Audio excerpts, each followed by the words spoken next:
Salavatın faydalarından, əsas faydalarının biri budur ki, buyurur, şeytanı insandan uzaq elər. Şeytan iki cürədir. İnsi və cinni. Cinni şeytanlar ki, iblis və onun zürriyyəsidir. La havlə və la quvvətə illa billahil aliyyil əzim zikri ilə onları Allah uzaqlaşdırar.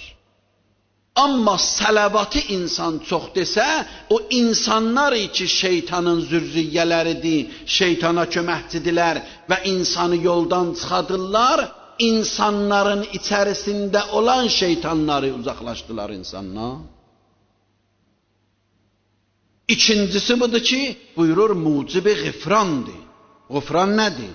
Yəni Allah bağışlayar insanı.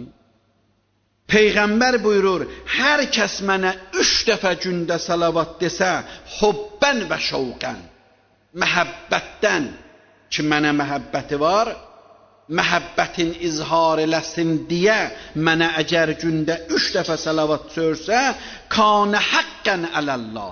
Allahın borcudur ki, ən yəğfirə ləhu zunubəhu. Allah bu adamın günahlarını bağışlıyor. Tilkəlleylə və zalikəl yevm. O gecə və o günüzdə.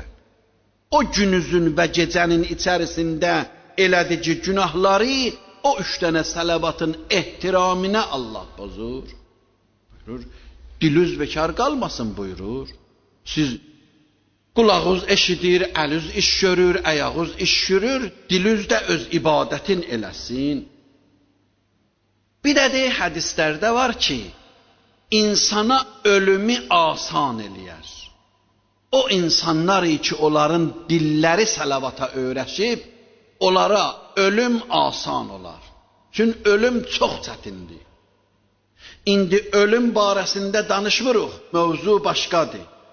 Əgər insan ölümün barəsində danışa, hələ mən indiyəcən heç ölümün barəsində danışmamışam, bəzən də cürət eləmirəm. İnsan danışır, ya hədislərin oxuyur, həqiqətən deyirəm bunu, yəni bu mənim öz başıma gələn işdir. Gecə insan qorxusundan yata bilmir.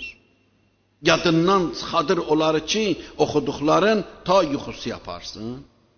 Ölüm həddindən artıq çətindir. Hamımız da görəcəyik, hamımızı da gözləyir. İndi necə görəcəyik, necə olacaq da o Allaha qalıb, bir də insanların öz əməlinə və Allahın fəzlinə. O məsələlərdən ki, insana ölümü asan eləyər, biri salavat deməkdir. Bir arif deyir, eşitdim bir cavan oğlan uzadıblar qibliyə, dünyasını dəyişmək halındadır, ehtizar halında. Yəni, hələ diridir, amma az qalır ki, dünyasını dəyişsin. Deyir, gəldim başının üstünə, bu özü çox böyük bir alim, arif bir insandır. Deyir, ondan soruşdum, dedim, necə görürsən ölümü? Gördüm də axır saatlarıdır. Deyir, baxdı, dedi, çox şirindir. Təəccüb elədim, necə şirindir? Dedim, o şərbət ki, hamının ağzında acıdır, deyəsən sənin ağzında şirindir. Dedi, əlbəttə. Nəyə görə? Dedi, mən eşitmişdim ki, Peyğəmbər deyib, hər kəs mənə çox salavat göndərsə, ölüm ona asan olacaq. Onun əsərin indi hiss elədim. Dedim, mən onu əməl eləyirdim. Çoxdanı da eşitmişdim. Amma bu saat mən onu görürəm. İnsanların hamısı asan ölmür, dünyadan getmir. Bəzi insanlar, bəzi ariflər, bəzi müttəqi, təqvalı insanlar dünyasını dəyişəndə çox rahatçılıqla, heç elə bil ki, bu dünyadan o dünyaya getmir. Axır vaxtlarda bilirsiniz, bir alim dünyasını dəyişdi. Burada məclis qoydunuz siz ona. Onun axır saatlarında, onun yaxınlarından biri bir sual soruşdu ondan. Da gördü, axır vaxtlarıdır. Bilir, özü də bilir. Gedir, hamı da bilir, həkimlər də bilir. Həkimlər də deyiblər, neçə saat, neçə gün təyin eləyiblər.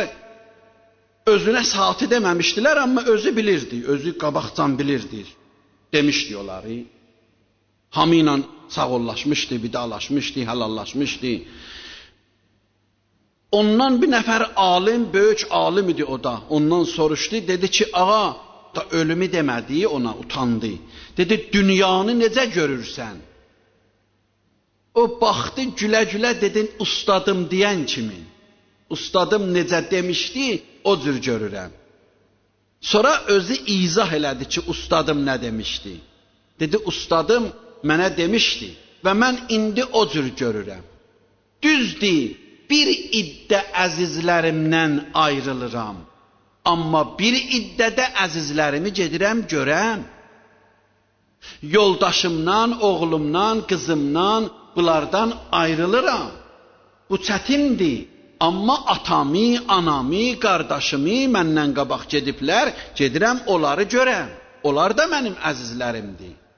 Ondan sonra dedi, düzdür bir iddət dostlarımdan sağollaşıram, ayrılıram. Amma bir iddədə dostlarım gedib qabaqda, onları gedirəm görəm. Bir neçəsindən ad gətir.